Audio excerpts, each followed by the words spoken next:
Let's talk about the demons of League, starting with Fiddlesticks is the demon of fear, and he's also one of the primordial demons. These primordial demons are known as the 10 Kings, the oldest and most powerful of all demons. They feed on the fundamental emotions that drive sentient life. Fiddle is a lot like Kindred in the sense that he takes on different appearances in almost every culture. However, unlike Kindred, most people in Runeterra don't believe he's real. Instead, each culture has a bunch of myths about him. For example, one of those myths says that he was released by a mage who was messing with forces far beyond his understanding, while an old Noxian myth says that Fiddlesticks used to be a farm boy who was blamed for a terrible harvest and thrown to the crows, and because of that, he came back as a demon. There's even an old Demacian poem, written by someone unknown, that goes like this: 10 great kings took 10 great thrones, 9 crowns adored 9 heads, 1 left to scratch upon their mounds, the crow, alive and dead. Because of that poem, people in Runeterra speculate that there are 10 primordial demons, calling them the 10 Kings, and Fiddlesticks is the only one without a crown, because he's the oldest and most powerful of them all.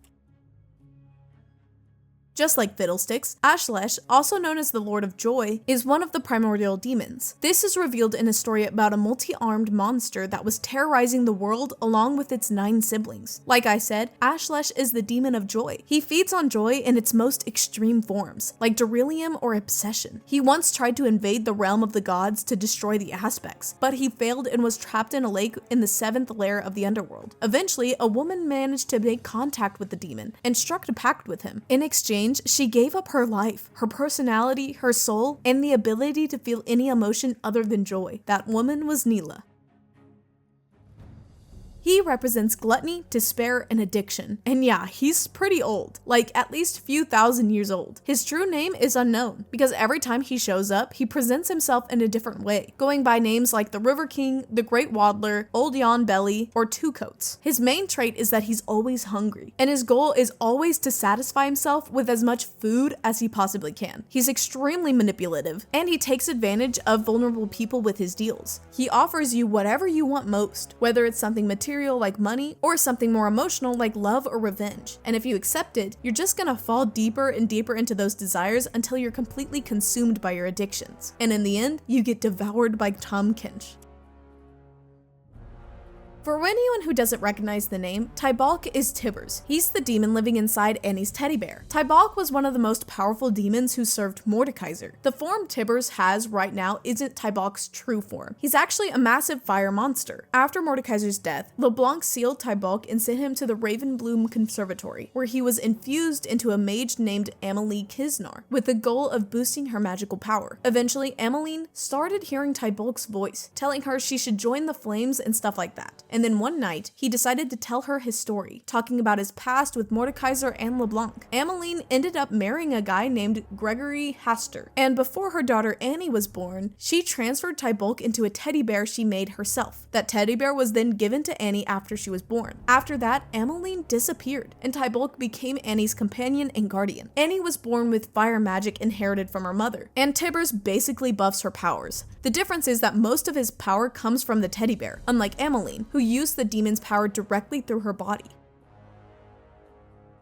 Alright, now let's get into Otacon, the Harbinger of Ruin, who feeds on slaughter and carnage. Just like Tybalk, he was originally Mordekaiser's servant, but unlike Tybalk, Otacon was actually a servant of Sanhuzal, which was the name Mordekaiser used back when he was still human. Otacon is the demon of slaughter and carnage, like I said before, and that's what first drew him to Sanhuzal's camp. Upon arrival, Otacon attacked Sanhuzal, but was thwarted by Sanhuzal's most loyal general. That general was named Katash Li, and ended up dying in the process. Sanhuzal managed to defeat Otacon, and using arcane scrolls he had acquired during his conquests, he bound Otacon to Katash Li's helmet, not only fusing them together and creating the Otacon we know in League, but also enslaving him. But when Sanhuzal died, Otacon was set free. That lasted until Mordekaiser's return, and used his mages to subjugate Otacon again. From there, he fought alongside the Revenant until he was killed again by LeBlanc. That brings us to the 2025 storyline, set about 1,000 years after these events, with LeBlanc summoning Otacon using Katashli's helmet, with the goal of using the demon to locate a darkened weapon in Ionia. While Otacon located the darkened weapon, he was stopped by the efforts of Yunara and Xin Zhao, with the Sinshal grabbing the darkened weapon, causing Zahin to take over his body. With his rebirth, Zahin absolutely tore Otacon apart with a single strike.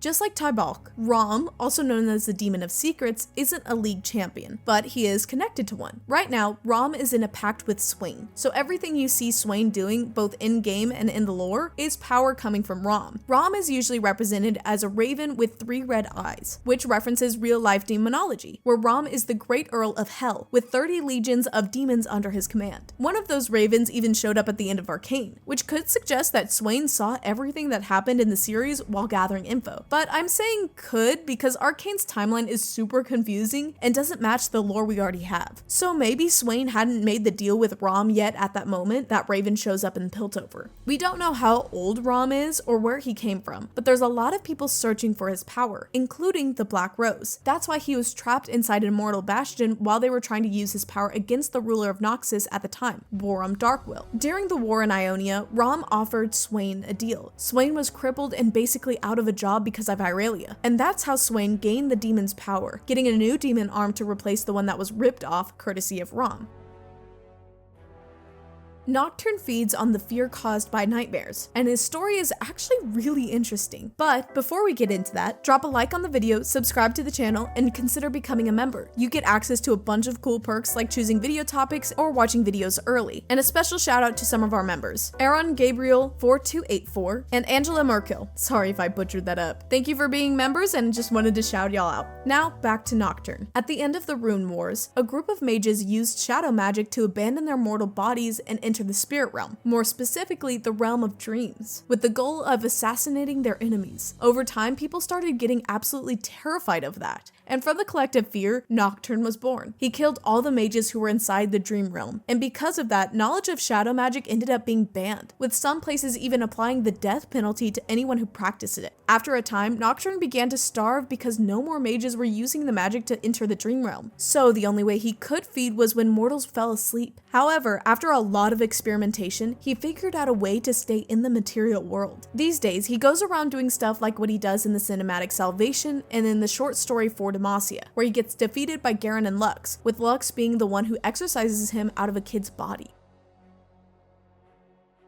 Evelyn is the demon of agony, feeding on pain, suffering, punishment, and obviously agony. She was born many millennia ago, but she didn't have the form she has now. She was shapeless and barely even aware of herself. She stayed like that for centuries, until the Rune Wars brought an era of mass suffering the world had never seen. And the more intense it got, the more Evelyn started taking shape. She absorbed all that pain from all across Runeterra, and it got converted into this massive pleasure for her, nourishing her until she fully became a demon. When the Rune Wars ended, Evelyn got desperate because her pleasure and her food were running out. So she decided to cause suffering herself instead of waiting for suffering to come to her. And as she kept evolving, she eventually reached the attractive form we see today. But even then, the pain humans provide still isn't enough to fully feed her. It's only enough to keep her going until the next victim. So she wanders around Runeterra basically waiting for something like the Rune Wars to happen again, so she can feel satisfied the way she used to. And fun fact about her is that she's the one who killed Vayne's parents. But yeah, that's basically it. I'll see you guys in the next video.